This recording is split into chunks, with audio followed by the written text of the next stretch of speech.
ብዙዎች ሊያበቃለት ነው ብለው የገመቱት የሸክላ ጥበብ ዛሬ ላይ ባልተጠበቀ ፍጥነትና በዘመናዊ አቀራረብ ዳግም እያንሰራራ ይመስላል። በከተማችን ትላልቅ ሆቴሎችና የገበያ አዳራሾች ውስጥ የሸክላ ውጤቶች የቅንጦትና የውበት መገለጫ ከሆኑ ሰነባብተዋል።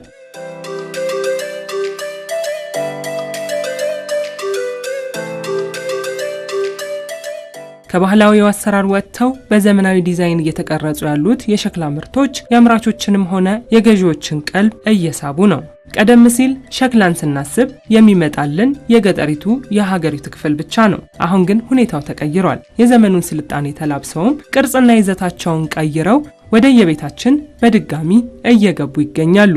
የሸክላ ውጤት ስፌት አለ፣ የሸክላ ውጤት አለ። እነሱን እንደዚህ ለሰፈራችንም ለቤታችንም ቅርብ ስለሆነ እየመጣን የምንገዛው ከዚህ ነው። ከሸክላ ውጤቶች ጣባ እንደዚህ የምታዩ ደግሞ የአበባ እንትንና የአበባ መስቀመጫ እንደዚህ አሁን ያንዳንድ ሰው መብያ ጣባዎች ናቸው። እና እንደዚህ ድስቶች ምናምን የቡና መቆያ ለምሳሌ መጣለ የቡና ማንከሽከሻ እና እነሱ የሸክላ ውጤቶች በጣም አሪፍ ናቸው፣ እጠቀማቸዋለሁ። ቤቴ ውስጥ ያለው ድስት፣ የተጋቢኖ ማቅረቢያዎች እንደዚህ ሸክላ፣ የአበባ እና ቡና መቆያ ምናምን እና ሸክላ ውጤቶች አብዛኛው አሉ። አሁን ለምሳሌ ሸክላ ውጤት ስትጠቀሚ እንትን ሲሆን አሁን ለምሳሌ ድስት ሲሆን በቃ ወጥ የማጣፈጡ እንትንና አሁን ለምሳሌ የዶሮ ድስት ለበዓል እንደዚህ ዶሮ ስትሰሪ ስጋም ስሪበት ምንም ስሪበት ጣሙ ኖርማል ከብረት ድስት ከምትሰሪ የተለየ ነው።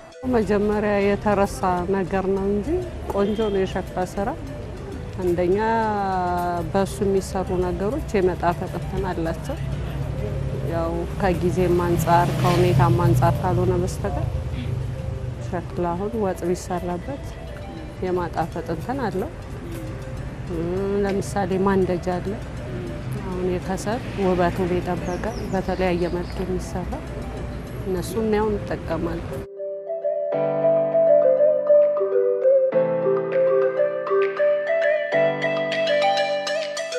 የሸክላ ስራ ከድካምና ከጭስ አልፎ ዛሬ በዘመናዊ ማሽኖችና በሰለጠኑ ባለሙያዎች እጅ እየተቀረጸ ነው። የቡና ሲኒዎች፣ የጌጥ ዕቃዎች አልፎ ተርፎም ለቢሮ ውበት የሚሆኑ ድንቅ ስራዎች በሸክላ እየተሰሩ ነው። ይህ መሆኑ ደግሞ ምርቱ ረጅም ጊዜ እንዲቆይና ማራኪ እንዲሆን አድርጎታል። እኛም በዓለም ሸማች መሰናዷችን በአዲስ አበባ ኮልፌ ቀራኒዮ በተለምዶ መድኃኔዓለም መውጫ የሚባል አካባቢ ተገኝተን የሸክላ ውጤቶች የገበያ ሁኔታውን ቅኝት አድርገናል። ሸክላ ነው የምንሰራው። ያው የተለያየ ነገር እንሰራለን።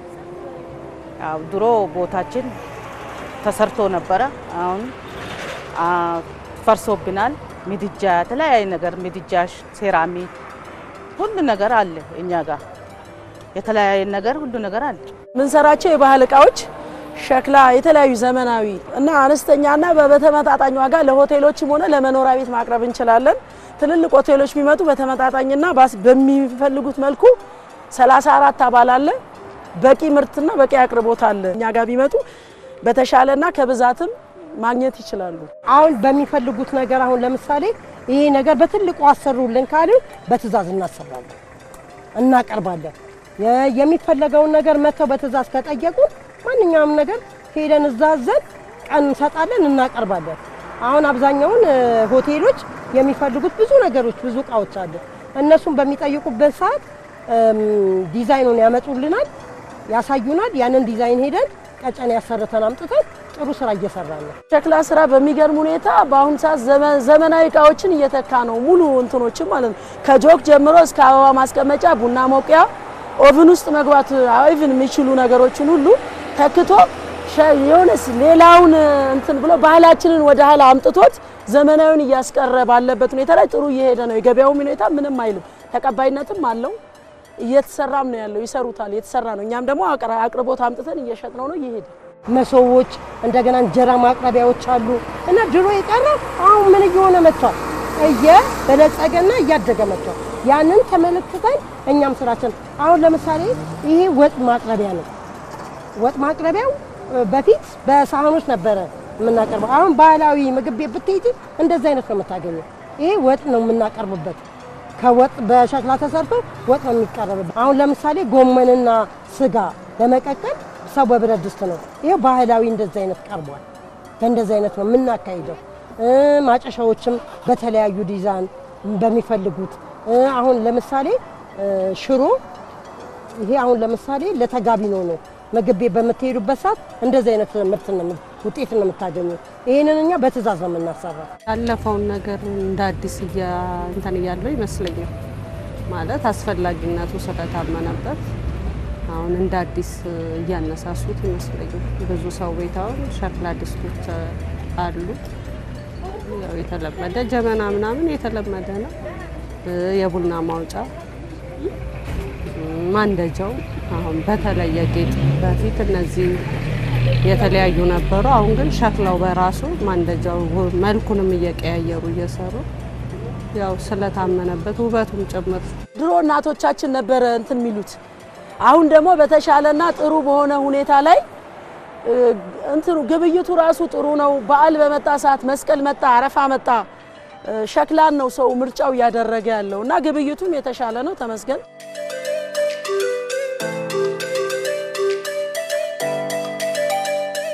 እንደዚህ ድስቶች ማቅረቢያ ምናምን ድሮ የነበሩትና አሁን ያሉት አንድ አይደሉም። እንደፈለሽ እንደ ጊዜው እንደ ዲዛይኑ እየተሰራ ነው። ባህላዊ ሆነ ዘመናዊም ነገር ማለት ነው። ያው ሸክላነቱን ይዞ እንደዛ እየተሰራ ስለሆነ ደስ ይላል። ብቻ ሁሉም ነገር ከዘመኑ ጋር እየተራመደ ነው። እንደውም ከድሮ ካለው በእንትን አሁን ላይ እንደውም ሰው በጣም ፈላጊ የሆነ ነው። ወደ ባህሉ ወደ ድሮ እየተመለሰ ነውና ያን ነገር ስታይ ደስ ይላል። በስፌትም ብቲ አሁን ሳህን ላይ ከማቅረብ ሰው ስፌት ላይ ማቅረብ፣ ብረት ድስት ላይ ከመስራት እንደዚህ ኖርማል ሸክላ ድስቶች ላይ መስራት ምናምንና ያን ስታይ ደስ ይላል። ወደ ባህላችን መመለሳችንና አብዛኛው ሰው ወደዛ እየተመለሰ ነው። ደስ ይላል። ብቻ በሚገርም ሁኔታ ይሄ የክትፎ ጣባዎችን፣ ድስቶችን አልፎ ተርፎ ዲኮር ማድረጊያ የአበባ ማስቀመጫዎችን፣ ጆኮችን፣ ኩባያ፣ ሲኒ፣ ጀበና ማስቀመጫ፣ ረከቦት ሁሉ አለው ወላት። እነሱ ሁሉ በተሻለ ሁኔታ ላይ ወጣቱ ነው ከእናቶች ይልቅ እንደውም እየገዛን ያለው በአሁኑ ሰዓት እና ጥሩ ነው። ተቀባይነት አለው ከስተመር ጋር። ዘመናዊ ሆኖ መጥተዋል። አሁን ዘመናዊ ሆኖ ስለመጣ አሁን እየገዙ ነው። ተፈላጊ ያው ዶሮ የሚሰሪበት አለ፣ ገንፎ የሚትበይበት አለ፣ ክትፎ የሚሰሪበት አለ፣ የሚትበይበት አለ፣ ከነ ማንካው የቀንድ ማንካ አለ፣ የተለያየ ባህላትን እንትን ሚል አለ፣ ሁሉ ነገር አለ። ከውጭም መጥቶ እንኳን ይገዙናል። አንዳንዴ ከውጭ መጥቶ እንደዚህ ሊጎበኙ በመጡበት ይገዙናል። የውጭ ዜጋዎች መጥተው ይገዙናል። ሆቴል ቤቶች መጥተው ይገዙናል። የግል ደግሞ እነዚህ ትንንሾች ሆቴሎችም መጥተው ይገዙናል። ግለሰቦችም መጥተው ይገዙናል። በቆንጆ ሁኔታ ነው። እቃችን እንደምታዩት በጣም ያምራል፣ ውብ ነው። ስፌትም አለ። ስፌቶቻችንም በጣም ተፈላጊ ነው እና ማንም ሰው ከሩቅ ቦታ ከመገናኛ፣ ከካሳንችስ፣ ከአስኮ ከተለያየ ቦታ መጥተው ይገዙናል።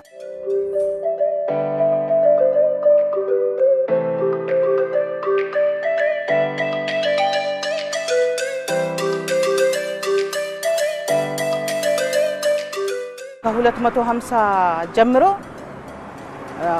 ግን እቃው ይለያያል። አሁን ጣባ በትንሽ ጣባ ብቲ የአንድ ሰው ብቲ የሁለት ሰው ብቲ ጣባው ቅናሽ ነው።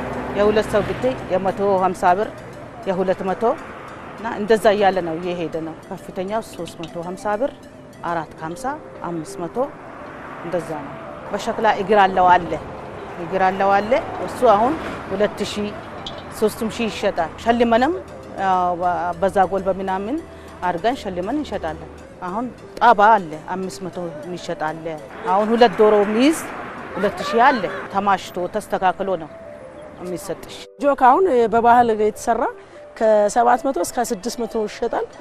የአበባ እቃዎች አሉ። አበባ ማስቀመጫ ለየት ብለው በዘመናዊ መልኩ የተሰሩ እስከ 700 ብር። የቡና መውቂያ ደግሞ ቢያንስ ይሄ ቡና መውቂያ የባህላዊ እቃ ነው። እስከ 400 ብር ነው የሚሸጠው። የገንፎ ማስቀመጫዎች አሉ። እነዚህ የገንፎ ማስቀመጫ እቃዎች አሉ እና ጣባዎች አሉ። ኦቨን አለ። ኦቨን ውስጥ መግባት የሚችሉ ሸክላዎች አሉ። ኦቨን ውስጥ መግባት የሚችሉ ሸክላዎች 400 ብር። የላዛኛ አለን። የላዛኛ 400 ብር። ጣባ የሴራ ጣባ አለን። ከ800 ይጀምራል እስከ 1000 ብር። ይህ የተጋቢኖ እቃ ነው። ማለትም በምግብ ቤቶች ነው የምናመጣው። በ80 ብር ነው የምንሸጠው። እስከ 120 ብር ድረስ ነው። ለምን ትራንስፖርት አለብን፣ የወዛደር አለብን። ከዚህ ውስጥ እኛ 10 ብር ብናገኝ የበለጠ ጥቅም አለው። አሁን ለምሳሌ እኔ ያዝኩት ይሄ የስኒ ማስቀመጫ ወይንም ረከቦት ይባላል። የምናመጣው 400 ብር ነው፣ የምንሸጠው 600 ብር ነው። 100 ብሩ ትራንስፖርትና የወዛደር ቢሆን 100 ብሩ ጥቅማችን ነው። በእንደዚህ ሁኔታ ነው እነዚህ ደግሞ የምታዩዋቸው ማንደጃዎች እዚሁ መጥተው የሚያስረክቡን ባለሀብቶች አሉ። ዱቤ ይሰጡናል፣ ሸጠን እንሰጣቸዋለን። አሁን ይህ ትልቁ ጀበና ከዛ የምናመጣው 500 ብር ነው፣ እስከ 700 ብር ደረጃ ነው የምንሸጠው እና እግዚአብሔር ይመስገን በጣም በቆንጆ ሁኔታ ነው። የጉራጌ 5 ኪሎ የሚይዝ የክትፎ ዕቃ አለ፣ እስከ 800 ደረጃ እንሸጣለን። 800 ብር ማለት ነው ከፍተኛ የሚባለው። በሺ ቤት የሚሸጡት ስፌቶች ናቸው፣ ረከቦቶች ከክፍለ ሀገር ነው የሚመጣው፣ እነሱ ናቸው በሺ ቤቶች እንትን የሚሉት። እቺን 450ኛው 200 ገዝቻለሁ። አሪፍ ነው ብቻ ዋጋ። ሌሎቹም የእንትን ጣባዎች ይሄ ኖርማል ጣባዎች ምናምን ጠይቄያለሁ። እንደዚህ ማስቀመጫዎችን ጠይቄያለሁ። ብቻ አሪፍ ነው፣ ተመጣጣኝ ነው። እንደ ጊዜው ድካምም አለው። ያው ስልሽ እንደ አመጣጥነሽ ነው እንትን ማለት ያለብሽ። ስራው ከባድ ነው ያው እንደምናውቀው ነውና ለዛ ከዚህ በፊት የሚገዛ 100 ብር ነበረ ጀበናው ማለት ነው። አሁን ግን ጨምረዋል፣ 350 ብር ገብቷል። ሳይዝ አለ ትንሾች 350 ብር፣ ትልቁም ደግሞ ከዛ በላይ ዋጋው ጨምሯል። ዋናው ዋጋ አሁን እነዚህ ከብረት ድስት ለምሳሌ አሁን የሻይ ማንቆርቆሪያ ምናምን ስታስቢ ጀበና አሁን ጭማሪ ያለው፣ ድስቶችም ጭማሪ ያላቸው። አሁን በቅርብ ላይ ገዛሁት 350 ገዝቻለሁ ጀበና።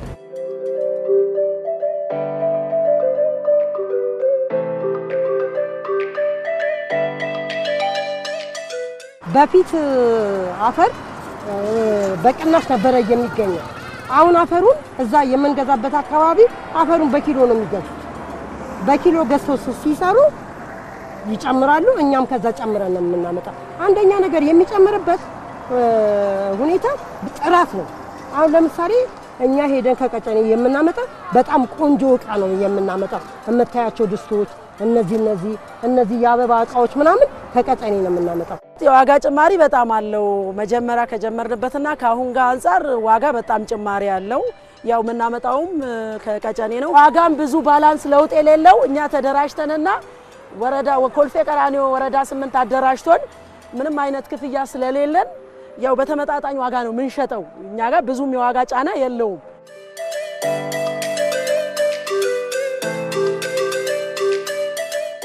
ሸክላ የአፈርና የእሳት ውጤት ብቻ አይደለም፣ የኢትዮጵያውያን የጥበብ ታሪክ መገለጫ እንጂ።